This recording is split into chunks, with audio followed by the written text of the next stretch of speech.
and I'm going to pass it over. Great. Well, thank you very much. So welcome. This webinar is about pop-ups and placemaking in times of crisis.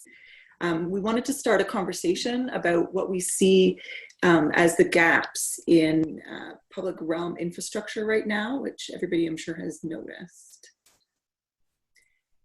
So maybe I'll let Juliana introduce herself first. Yes, so hello everyone.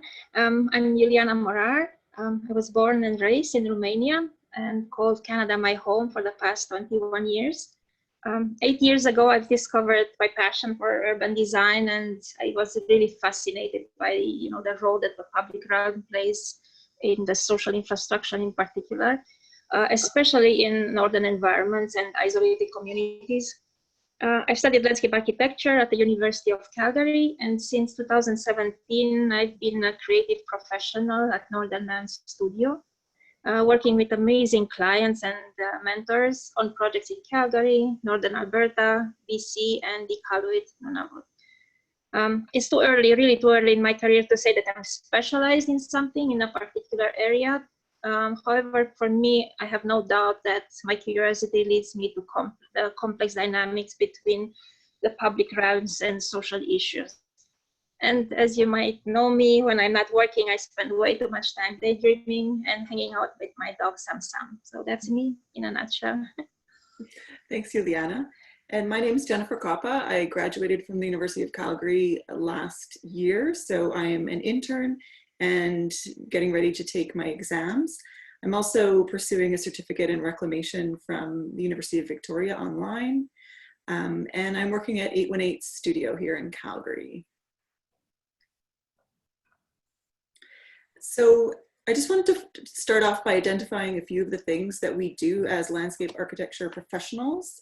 And I don't mean just landscape architects, I'm including LATs and interns and associates, anyone who has a hand in designing the public realm. Some of the things we do, of course, is create usable space, promote active transportation, make things beautiful, and create places out of spaces that aren't necessarily places yet. We create frameworks for living and enjoying and playing and moving. And this is just sort of setting the stage for what we can change about what we see today in the world. So the framework that we work within is shifting. There are a lot of crises that keep occurring, and seems to be that the only constant is change. Some we can see, like floods and wildfires, and some crises we don't see, like climate change and the migration that's going to occur with that. And these are all changing the way our public spaces are used. Our spaces need to accommodate higher densities of users. They need to accommodate sometimes physical distancing, like at this time.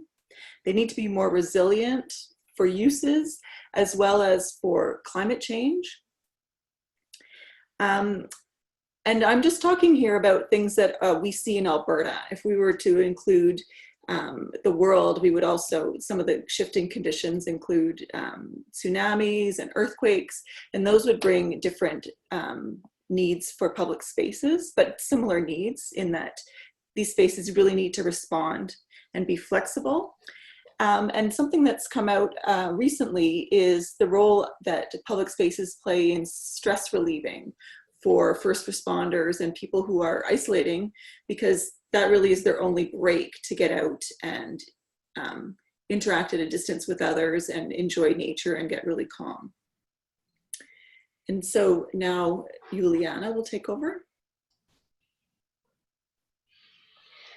Yes, so speaking about the context that we are right now, of course, the pandemic brought us to a standstill, and there are lessons to be learned. We also thought that the pandemic almost dealt us with a card, a justification for to initiate meaningful change. Whereas before we needed to explain to justify all the changes through research done. right now we're living it. We are in the middle of it, and the question is, are we going to take advantage of this card and do something with it? So what we've seen right now, what we're living right now, the pandemic is quite dramatic, but we need to take a step back and look at the bigger picture. Is this an isolated event? We don't think so. The 2013 floods, followed by wildfires that we see almost yearly now, the pandemic almost warrants us to say that this is almost a season, as something that is recurrent, something that will come no matter what. It's just a matter of when. And accepting that is almost like a fifth season, a leap season, how we call it. Accepting is as a reality, it will change completely the design premises, the premises of our design thinking. And that will open up, will set the premises for new solutions to emerge. And so the question is, if we do embrace, sorry, Jen, can you switch it? It doesn't work from my end for one reason.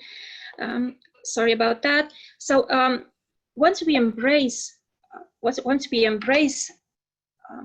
the state of crisis as a season, the question is, how does that affect us? And so to understand the way it affects the urban infrastructure from an urban point of view, of course, how does it affect it? We go back to the community and look at the community needs. And so what we've noticed that it happens in all types of crisis is that the community in normal times splits in times of crisis in three different subcategories.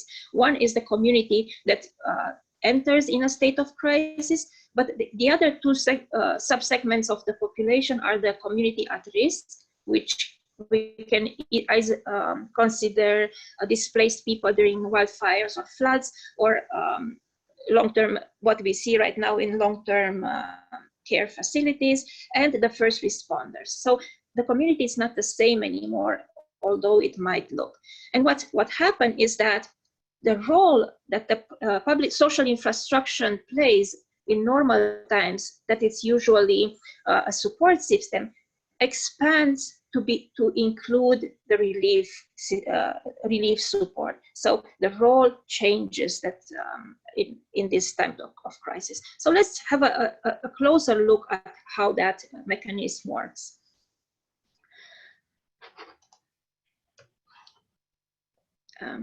I'm going to rely on you, Jen. Sorry to switch. I'm not sure why it doesn't work, man.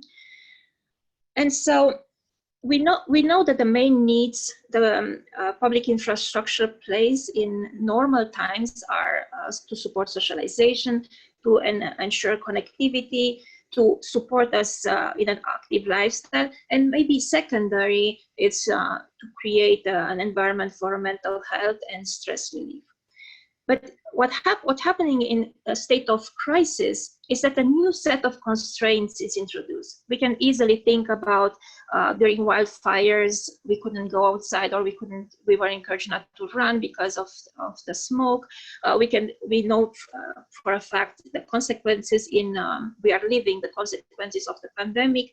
The floods is the same thing. So what's happening is that those needs change, the priority of those needs change in a crisis mode.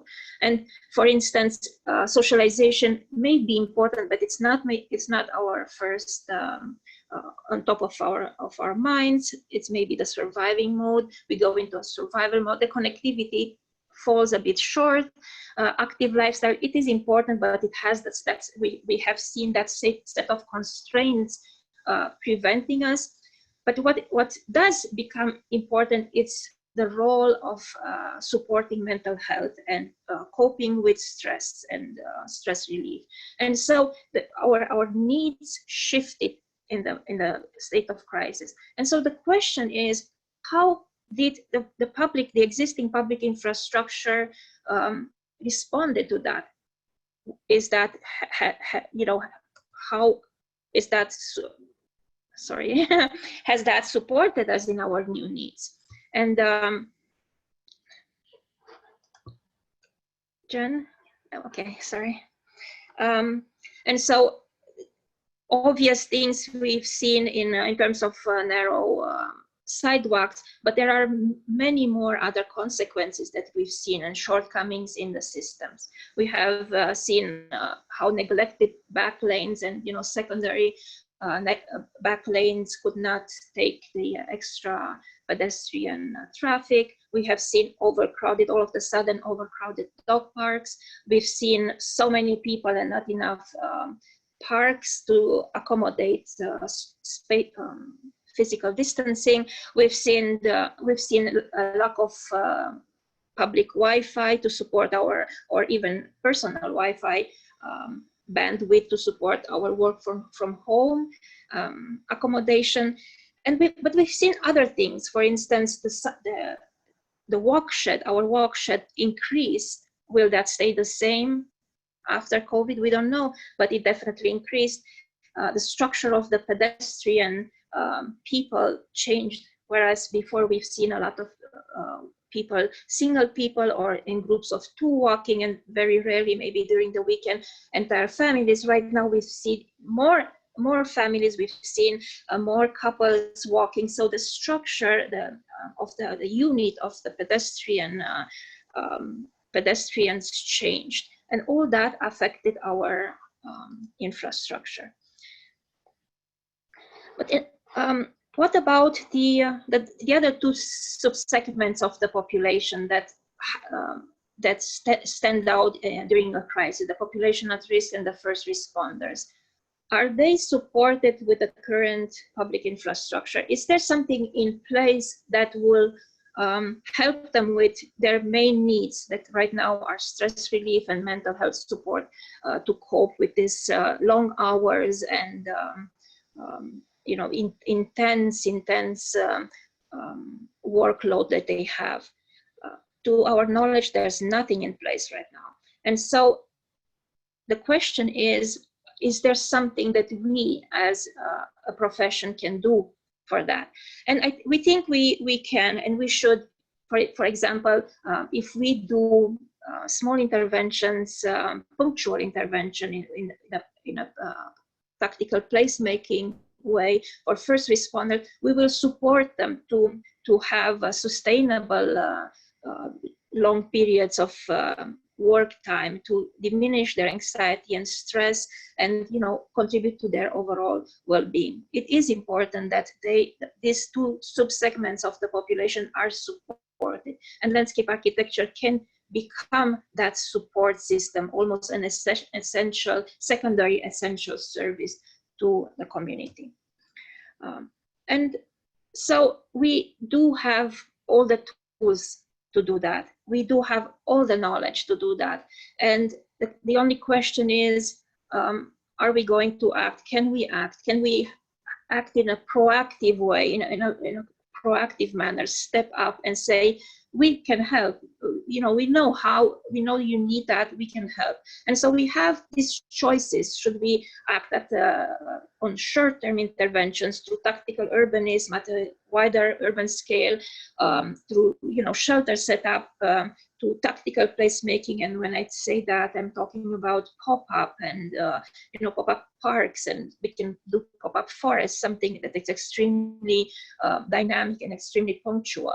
Or long-term intervention, sitting down and analyzing and identifying the gaps in the current infrastructure and identifying the shortcomings and the places that it's underperformed, and redesigning them to be more adaptive, to be more responsive, and redesigning them to include that state of crisis, the current state of crisis.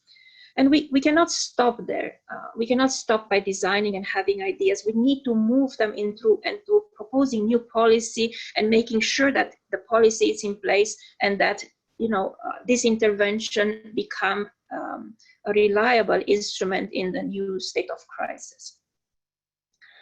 So with this attitude and with this understanding that there is a need for us to do our part, while the first responders watch over us, we turned to the ALA and asked if they would support this invitation to act. We were extremely happy to hear that they supported this initiative. And so we've been asked, what are we after? What are the goals that and the expected outcomes of this initiative? And there are two goals that we identified and we articulated from the beginning. The first one was simply to help, to find a way to identify the issues that this COVID, the pandemic stressed out or surfaced in the public infrastructure, and ask for creative solutions for short-term and long-term interventions. But there is a second goal that we have in this, and that is to create a platform for the creative professional, for our creativity, our creative side in landscape architecture, to showcase all these creative solutions and make them available to community partners, whether they are the city or the Calgary communities or whomever will think that the solution that you have proposed makes sense and can help them in creating better urban form. In terms of expected outcomes, there are short-term, which are create temporary installations through pop-up interventions, to installation, to contribute to the stress relief and mental health support. On medium term, we hope to create this collection of creative solution and make it available to across platforms to the project partners. And on long term, it's to move those, identify the critical solutions and move them into creating policies, and also transforming this platform into an innovation platform that can lead the urban discussion in the future. The form that we thought to organize this is not through a competition. It's through a two-phase project. In that, I think my internet connection is unstable. I'm not sure if you can hear me. Can you hear me? Yeah. Okay. The first phase is to create the collection. So we want to reach out to all the creatives in in the association, and through analysis, and through urban planning, tactical urbanism, urban design, use all the tools in our grasp to propose creative solutions. So in terms of steps, we have this call for ideas. We will create this curated collection that will be curated by the promotion committee. And then the collection will be shared online and throughout the other media platforms with everyone. The possible beneficiaries, we see the Alberta health systems, we see the long-term care facilities, shelter, fire station, the city of Calgary communities, everyone and everywhere you see a gap in the system, something that you can improve, something that you think it will work better, everything is fair game. And this invitation is not only for design solution, but it can be for policy making. It can be if we see something you identified a shortcoming in the system, in the RFP system. I don't know, something that think that can be better. Everything is up for it's open. In the second phase, these ideas will be evaluated in partnership with the project partners, and some will be promoted to be implemented. This is a phase still in discussion because this was quite recent. So this second part, we are working on it. But this is the objective: is to have them many of them implemented. potentially always made them available on a website for project partners, potentially to create a printed form of them and have them as almost as an encyclopedia to our partners. And the same targeted intervention, targeted partners are municipalities, in general, the landscape architecture community at large, fire station, City of Calgary's, and Alberta Health Services. And I think Jen will walk you through the details of the collection next. And after that, Todd will explain how the intellectual property will work. Yeah.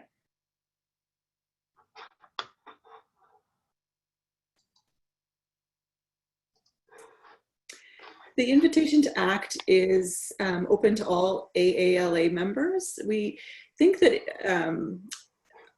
landscape architecture has a really interesting and unique set of parameters, which is really widely encompassing. So we wanted to have this just for people involved in the landscape architecture profession.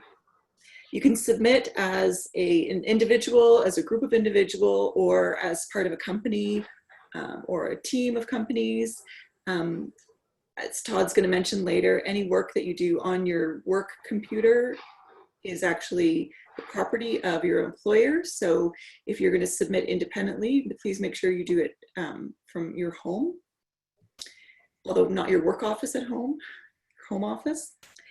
And the deliverables are going to be twofold, because we would like to do a collection, ultimately in document format. So we will are looking for a spread of the story along on 2 pieces of paper, letter-sized paper, but we're also looking for a set of Instagram slides so that we can post the submissions during Alberta Landscape Architecture Month in June, both on Instagram and Facebook and all the social media platforms that the AALA uses to get the word out. And the timeline we're looking at, the call for submissions starts right now. Alberta Landscape Architecture Month is the month of June. We know that deadlines are sometimes an issue, so we are going to look at submissions as they come in. We'll look at the first batch at the end of May, and then another batch at the middle of June, so that we can still get stuff up on the website and on Instagram all throughout the month. So the sooner that you can submit it, the better, because then there's going to be a whole month of days that you could get your stuff up potentially. And there is a link on the AALA website within the members only section. So you have to sign in, and then you can click this link and you can go and find the design brief and the templates.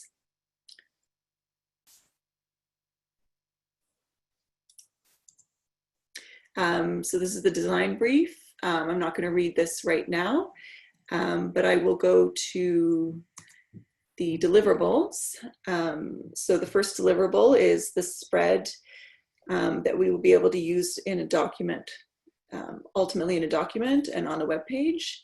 The only thing we're asking is that you limit to 3 colors, black, gray, and red, pink. The RGB numbers are there, and that on page 1 on the bottom left corner, you can include, there should be a little rectangle with your name, address, the project name, and the date. And put your email address in there so that municipalities and other organizations who might be interested in these ideas can get in touch with you. And then the Instagram photos or images are 1080 by 1080 pixels. And you can use as many as 10 slides to convey your ideas. And again, the 3 colors are the same across both platforms. But this isn't going to end just with at the end of Landscape Architecture Month in June. We will still be collecting ideas for an ideas collection, which will be an innovative platform that can be used by municipalities and all the partners that Juliana mentioned earlier, like fire halls, long-term care facilities, AHS, Federation of Calgary Communities, in order to be able to have some ideas to address any gaps that they see in the public realm system. So we will continue to accept ideas past the end of June, but you might not be showcased on the Instagram account. That's the only thing. So if you want to get on the Instagram account before the middle of June, there is also going to be there is a web page now on the AALA website that'll be dedicated to these submissions for closing the gap. And that'll act as a sort of a playbook or a guidebook for municipalities and other organizations who are looking for innovative ideas.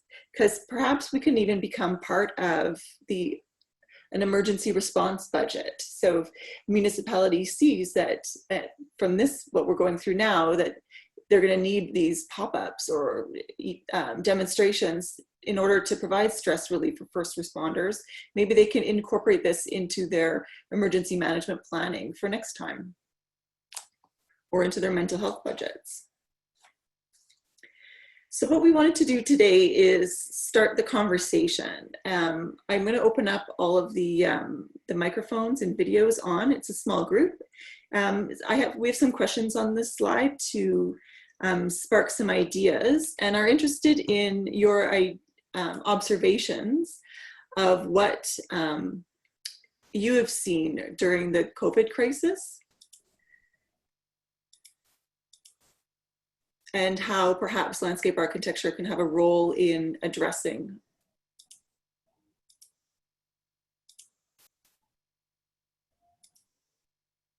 these issues. I'm trying to get people to, yes. Sorry, I stepped in there, folk, and I've promoted you all to panelists, so you now have the ability there to go ahead. You can turn on your camera if you wish.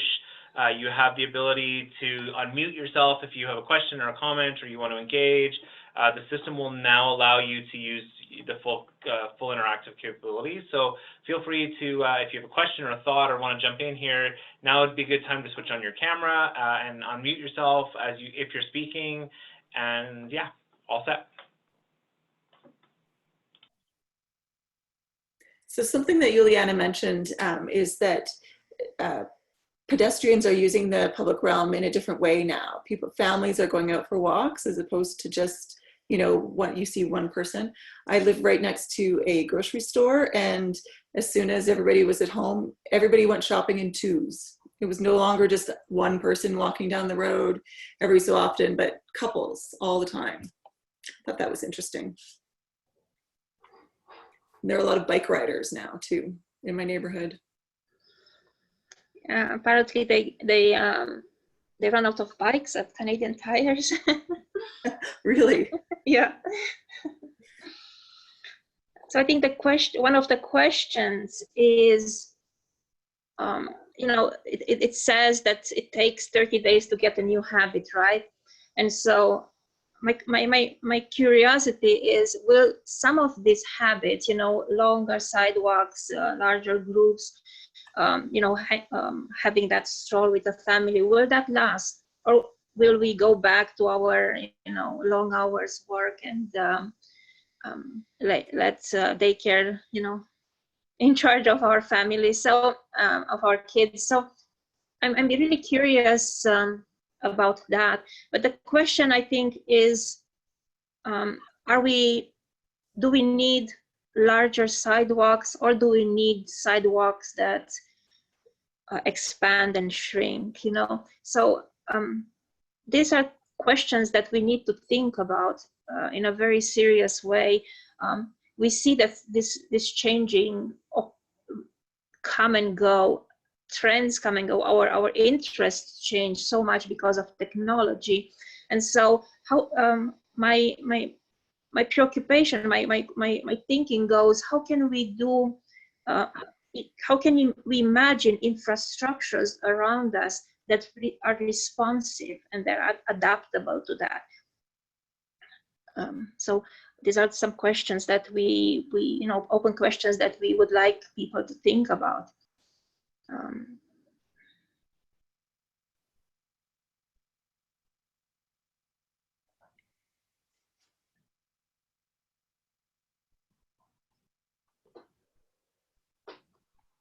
I've noticed, hey, Vince here. I've noticed that the parks in my neighborhood are just gangbusters.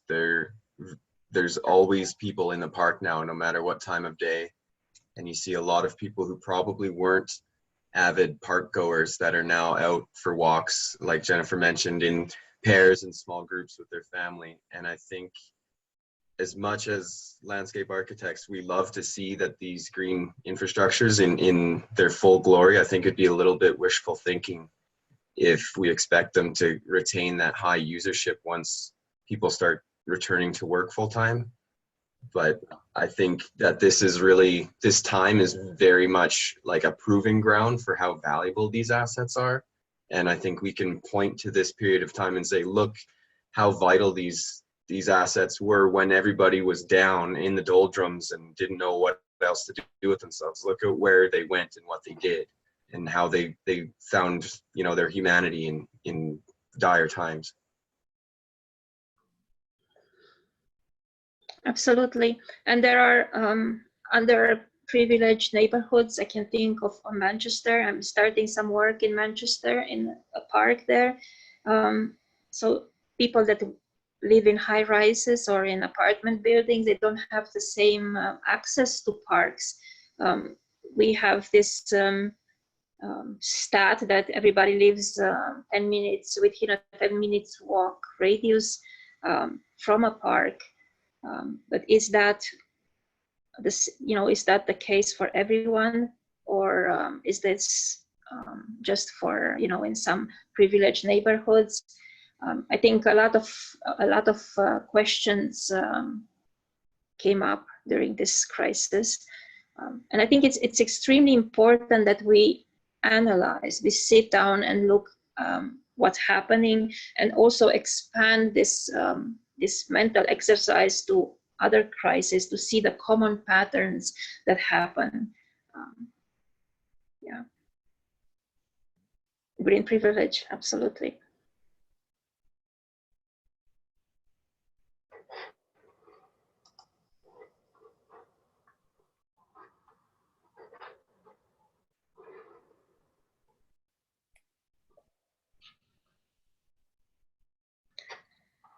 Hi, John. Hello. Hello. Yeah, I joined because as a manufacturer, a lot of our products have smaller seating areas. And so this is one of the things that I've been thinking about in the last little while is how do we work with landscape architects or work with communities in trying to design, furnishings as one component in these types of environments. And yeah, I'm interested to see where it goes. Yeah, furnishing is a very big topic because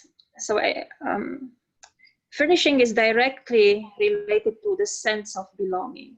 Mm-hmm. So almost, let's say, the entire Asia and Eastern side of the universe sits, next to the ground in a circular pattern. Whereas just the Western area and Europeans sit above the ground on a rectangular surface, right? And so if you look at the furnishing around the city, all you see is rectangular benches off the ground.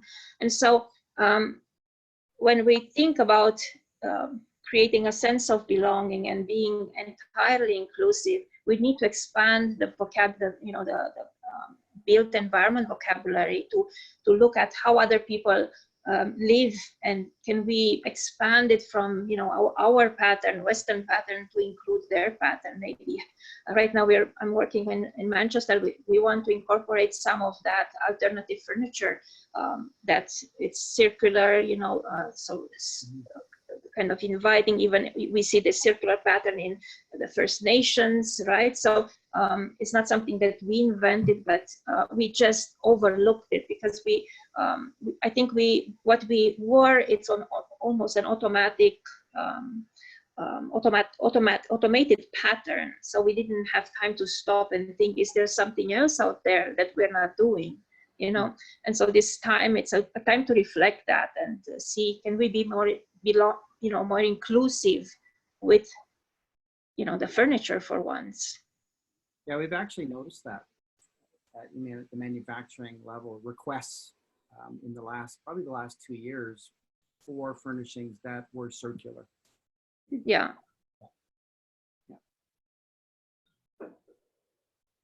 So so I'm really interested to see where this goes and see how we can be a part of that solution.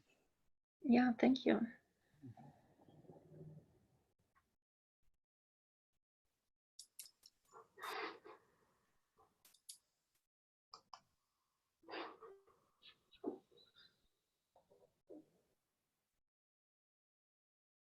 So Jordan says, thank you for the presentation and bringing all these ideas together. Thank you, Jordan, for being part of the audience.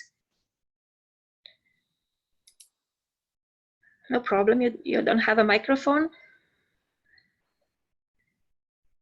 I can think of many ideas from the past that are more relevant to today and would be interested in forwarding ideas, whether part of my own proposal or just to pass on. I also believe, at least for myself, that the isolation and venturing out to the neighborhood will last for many people. And so this time for implementing ideas is more than valuable.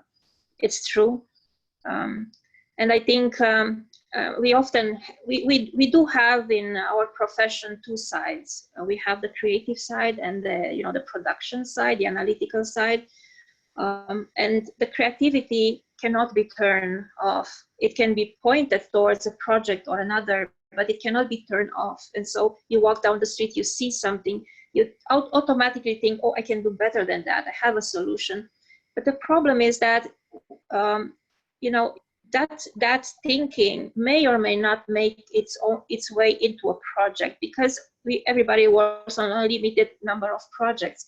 And so that idea will die or will end up into a drawer. So with these initiatives, we wanted to create this innovation platform that will accommodate all those ideas. We'll store them and make them available for a larger use.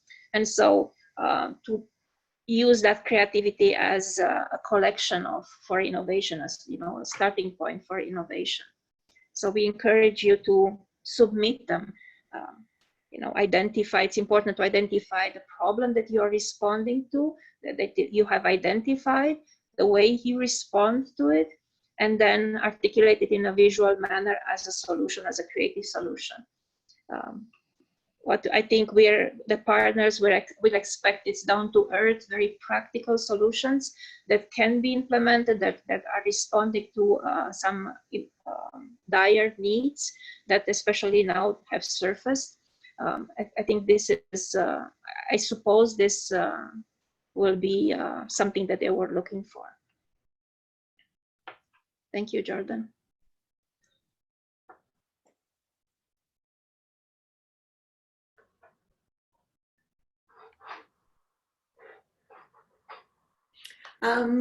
Jordan asks if we have any ideas to share to get people's ideas flowing.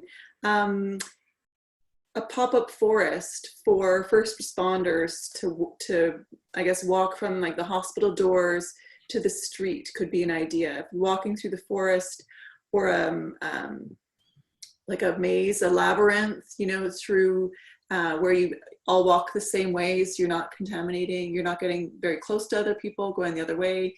Walking through a forest in order to just feel the stress relief of nature. That's one idea that we discussed a few weeks ago. And if you have any crazy ideas, even those would be great to submit as well, because you never know what sort of idea somebody else could get from looking at what you had thought of, even if you didn't think it was implementable. I mean, maybe it's not implementable now, but maybe it will be in the near future. Yes, and when we think about first responders and their needs that are not met, that stress, that respite from the stress, that moment that they can take to, to just reconnect with nature. And you imagine that walking through that forest, that experience of walking through a thick forest next to your hospital, and then just getting out of the other way or other side of the forest, just renewed. You're taking that stroll by yourself to the forest. So it can be as simple as that, just to help you. And we think of, think about alpha society, think about Mustard Seed, think about the homeless shelter, the drop-ins homeless shelter. They are more likely than not next to a highway, next to very busy streets. And so those professionals that work there, or even the clients, the homeless, can they have little pop-up interventions, pop-up parks installed next to them in these times, right? And so that this is the overarching intention, is to create that help, that mental health, that infrastructure, that support system that we can do. It's in our power to do, and our knowledge. Yeah. Okay, does anybody have any other questions or ideas that they would like to discuss?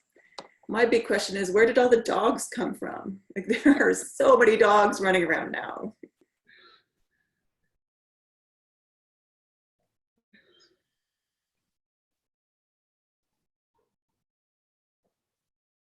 Oh, do you have some wrap-up words then, Juliana or Todd? I'll let Juliana go first, and I'll do the final wrap.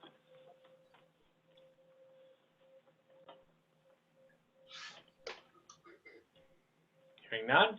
Okay, so thanks everyone for coming out. I really appreciate this. It has been recorded and will be made available in the members only section related to Landscape Architecture Month. If you think there's people that should have been here that maybe weren't here, please don't hesitate to send that link on to them. I will try to make sure that this link also goes out to all of you as well within the next kind of 24 hours.